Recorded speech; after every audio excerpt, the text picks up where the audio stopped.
one of the reasons I wanted to do on this podcast is that there's a lot of people making a lot of noise about purpose these days, and everybody thinking purpose is going to make a huge impact. And most of the calls I get was from people is like, well, we did the purpose thing, but it didn't work. And if there's ever a company or an organization that made purpose really work, I think Bunnings is probably one of the exemplars of it. And I think you were at the center of it. And I'd love you to sort of talk about what is it that you feel that you guys were able to do that unlocked what the true potential was of the work that we did, the purpose work. Nick, we took a view that in getting people to do the purpose work and to identify what their purpose was, we put ourselves into the classic kind of situation, which kind of says, if you don't want the answer, you shouldn't be asking the question. Well, we decided to ask the question. So now there's a whole bunch of people who have the answer, which is that they've discovered their purpose or a version thereof. Yep. So if we want to get a return on our investment, then we have to recognize that fact.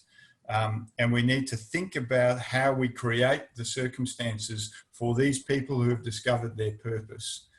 How do we create the circumstance for them to be that unique, magnificent individual when they're in our workplace, with all of the resultant benefit that theoretically you know that you're going to get from that. And pretty egalitarian culture in the organization anyway, and we were using this specifically as a way to go the next step in where we thought our defining culture was. And so we agreed that we had to create the kind of space for people to be able to do that.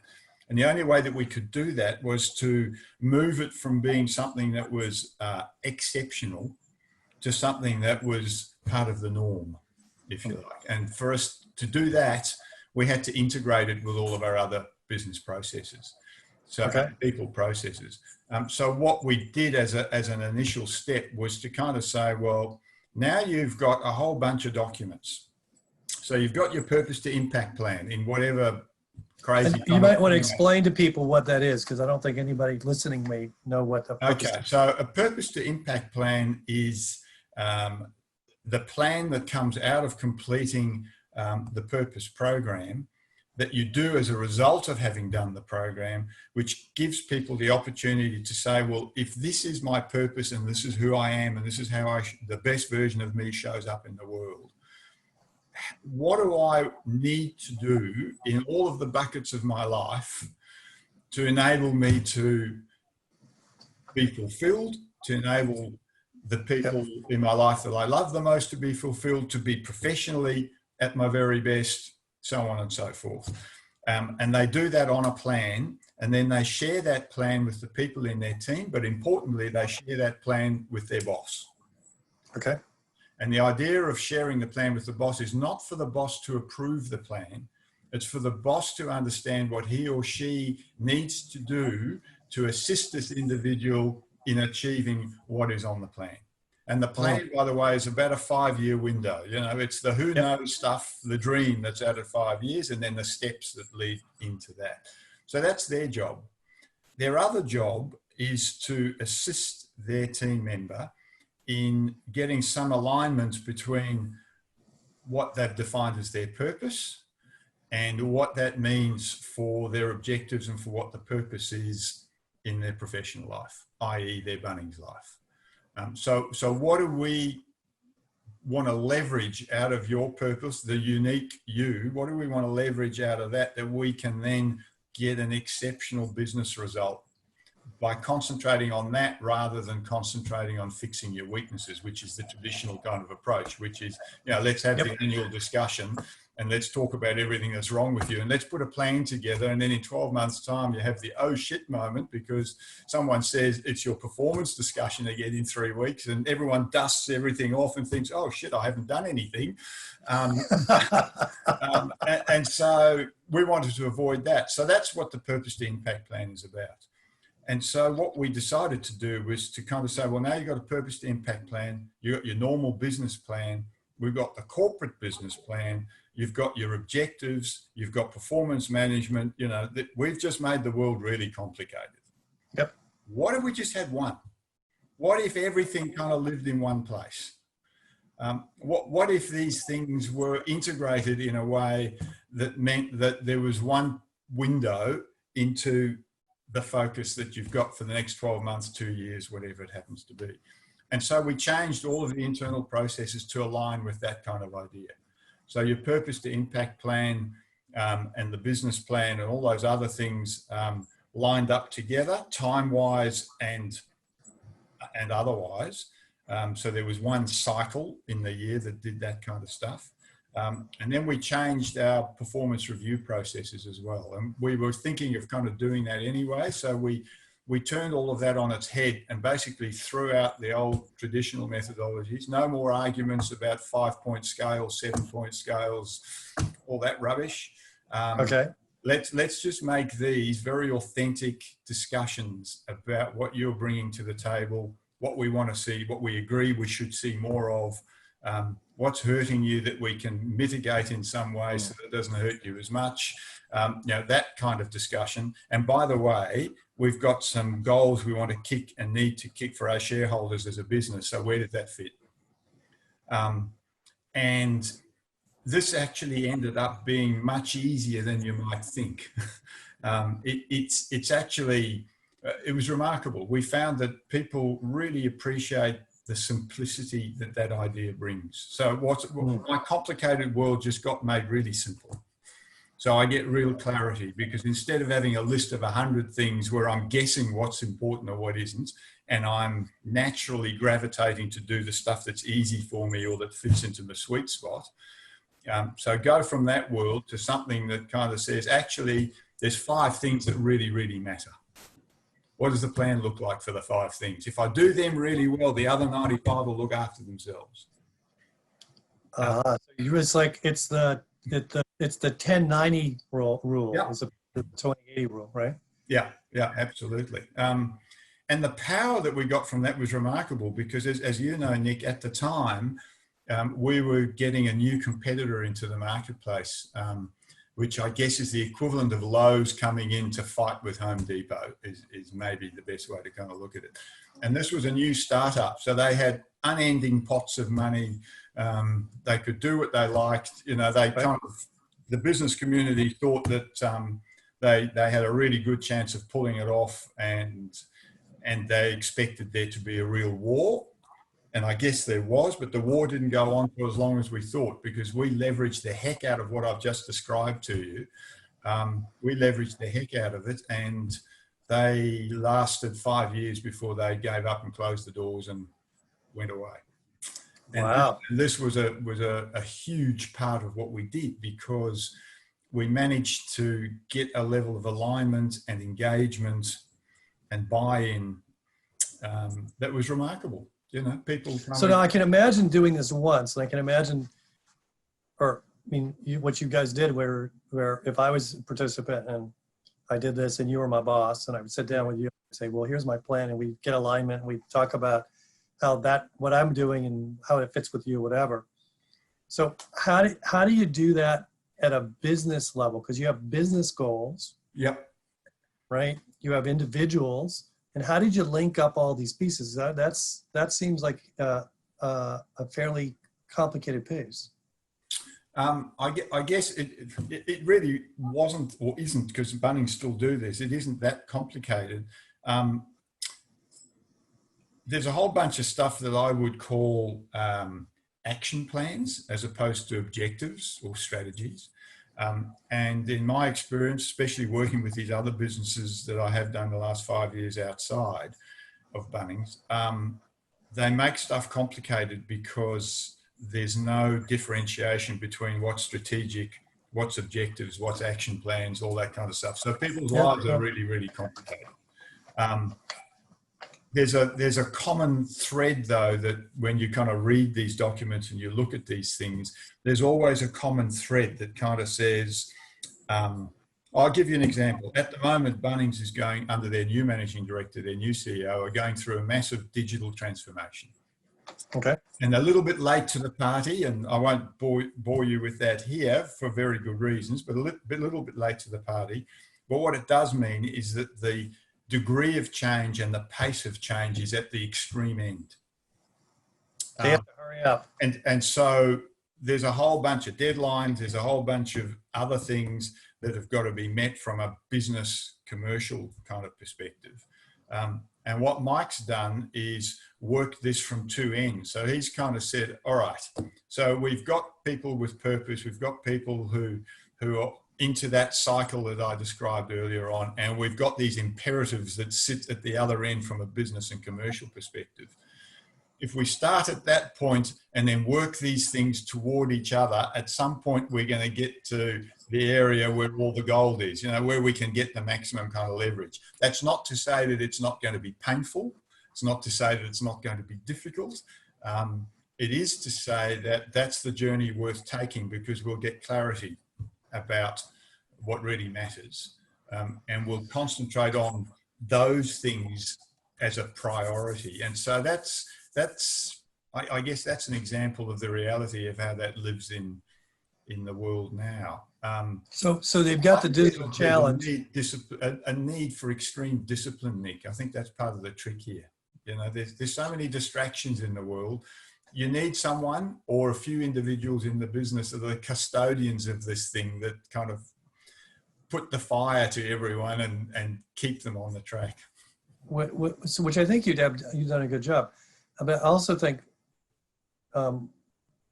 what you did with the top team to get them along, because here's the thing, my experience is the issue people have with getting stuff done is the challenge of the fact that the 6 or 7 people at the top say they agree to the strategy, but they don't act that way. Runs around and does what they think their boss wants them to do. And the truth is that nothing actually fits together. Yeah. And no matter how many documents and PowerPoint slides and whatever the case may be, it ends up being this thing where everybody feels like they're screwed. Yep. So how did you solve that? Because the process you've described doesn't solve that in the way you just said it. It's sort of like, okay, you got people with plans. Everybody's running around with their own plans. It sounds like it's chaos. It comes down to relationships, Nick. It's lowering that kind of vulnerability line and then helping people to keep it there. Okay, so what did you do? What did you do to cause that? Because it's, I don't know about you, but it's like, as much as I like the kind of work that I get to do, not everybody naturally goes to the place that you guys did go to, for which you drove a lot of that. So for those of people listening, it's like, okay, so what actually did you do that was like, okay, that's what we did to get everybody aligned? Spent a lot of time together for a start. Documentation and PowerPoints is terrific, but you actually need to spend time face to face to talk about this stuff, which we did probably in an extreme kind of a way. Very careful about the types of individuals that were invited into these senior influential roles. There's a tendency in the Bunnings organisation, quite deliberately might I say, that people that are at that leadership level are more intrinsically motivated than extrinsically motivated, which I think is a really important thing. An ability through the purpose process for us to be able to be brutally honest with each other without anyone taking great offence. Oh, okay. A systematic review of the games that people play, because let's face it, no organisation is free of politics. Certainly Bunnings isn't. No organisation is free of people manoeuvring to climb the ladder and do what they want to do and be the hero and let their ego off the leash. And so the processes of operational meetings separated from strategic meetings, separated from meetings around purpose, that kind of stuff, being really disciplined about that stuff, I think is the key to it. But we live in a busy world and we do have egos. And so people are always attempting to find an excuse to not have the process be that way because we're just too bloody busy at the moment. Yeah. So you have to keep everybody aligned. Now, so you need someone to be the points guard. So one of the things I think you mentioned, and I don't remember, it was a number of years ago, and I thought was really brilliant, was you said, you know, once every 6 months, the top team gets together, we pull out our plan, Yeah. we see where we're at, but we then compare that to all the strategic initiatives. And if if all the strategic initiatives aren't sitting on somebody's plan, Yeah. then we have a really honest conversation about why the hell are we doing something if it's not on somebody's plan. Yeah. And that still exists. So we do that kind of process, which is just the exec team. And then we still do an annual, I guess you'd call it alumni process. And Right. I provide that for the Bunnings organization still, which is a vitamin D shot, if you like, in terms of a reminder for what this is all about. Then an opportunity to update the plan, share that with some of the people that you went through the program with, but importantly, in the last few years, we've also run a process that we call seeking wisdom from others, which means that you take your refurbished new plan to someone that you've never worked before, didn't do the program with, might be new to the business, all that kind of stuff, and basically sit down and say, this is what it is. Please tell me if you think I'm on drugs. Oh, wow. That's great. Okay. And so whatever drugs you're taking, I would like to take some as well. Right? Yeah, exactly. And so those things kind of, and I guess this conversation has reminded me how we start to assume things, and this is so inbred into the organization now that I actually don't think this is too exceptional. When someone asks me to talk about it, it's like, you know, this is what we do. Nobody's doing the real this. task is every year in the Australian context, the real task every year that I have is to find something or an individual or something that we can utilize as that vitamin D shot that wakes everybody up again. Yeah. So to give you an Reminds example, people. this year I'm using an Australian rules footballer and coach who's been diagnosed with MND. And through the MND illness, actually found his purpose. And talks about that. It's this amazing video, which I'll actually send you a link for. And the guy's just amazing. And So what's the guy's name again? Neil Danaher.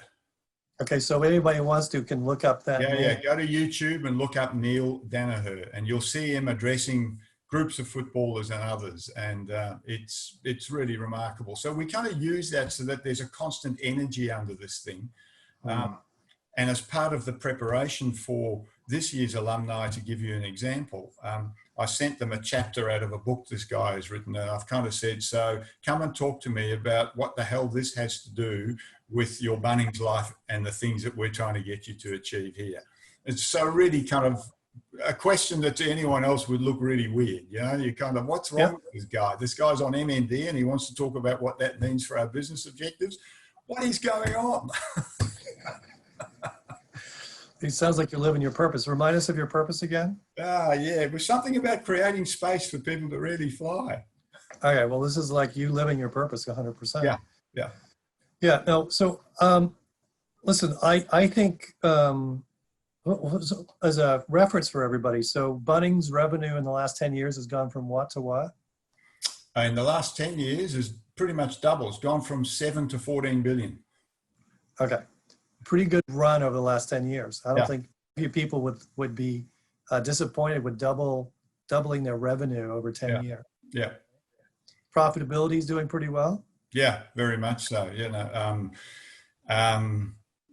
best return on capital numbers that you'll find in any retailer around the world, I would suggest. Heading towards 50,000 team members, and still for a retailer and at shop floor kind of level. Not sure what you guys call it, but labor turnover, or let's look at it.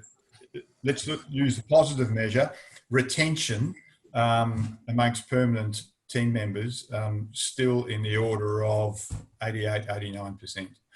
Okay, and this is basically a Home Depot type of setup in Australia. Yeah. Okay. Yeah. That is incredible. I want to thank you so much for sharing this deeply powerful set of insights as to how do you take an idea and how do you take purpose and transform it into a differentiator in the context of strategy and actually making real business impact. I think you underestimate the gift that you have brought to helping make that happen. Having done this in other places, it is a lot harder sometimes to make that magic combo occur. Now, I asked you when we were setting this up, is if there's a quote that you have that really speaks to you. Yeah. The quote that you brought with you today. Yeah. You can never cross the ocean until you have the courage to lose sight of the shore. Christopher Columbus. So what does that mean for you? What does that mean for you? Why does that mean? Why is that so powerful for you? Well, there are so many people in the world, Nick, that don't have the courage to leave the shore. And the reason they don't have the courage for that is that all they can see are obstacles. All they can see are all the reasons why this is risky and why you can't do this. But there's also a part of them that's really interested in what there is when I cross the ocean, what is on the other side that might be better. I guess, I talk about my dad again, for example. Dad reckoned the last 10 years of his life were the best years of his life, and that was largely because he didn't have to work. And that had nothing to do with money or otherwise, because they never had any. It was about the fact that he never found his purpose. He never found his sweet spot. He was never happy at work. He went to work every day of his life, just not wanting to be there. And the question that's always in my mind is, why the hell does it have to be that way?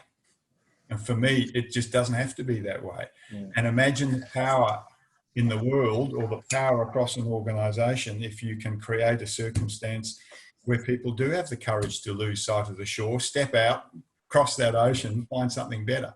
Now, the silly thing is that Dad did that by dragging his family across 3 continents because he was looking for something better for them. He never recognized that in himself as being his purpose. That's so funny. It's but it's beautiful that you have that quote, and it's so connected to your journey. Yeah. Think of the 12-year-old going on that ocean from the Netherlands to Australia and actually doing that whole piece. Yeah. In some ways, it is it's more than just a metaphor. It's actually an experience. Yeah. Yeah. I want to thank you for being willing to share these deep insights with myself and those who are listening to this podcast. So thank you. And I want to welcome all of you to the opportunity of listening to this podcast, but also a number of other podcasts that we're doing that are connecting purpose to what its impact is, whether it's being a senior leader in an organization, or succession planning, or the impact purpose can have on our personal life. There's a whole different series of things that we'll be talking about with different people. So, Willem, thank you very much. Thanks, Nick. Let's keep the journey going. We are.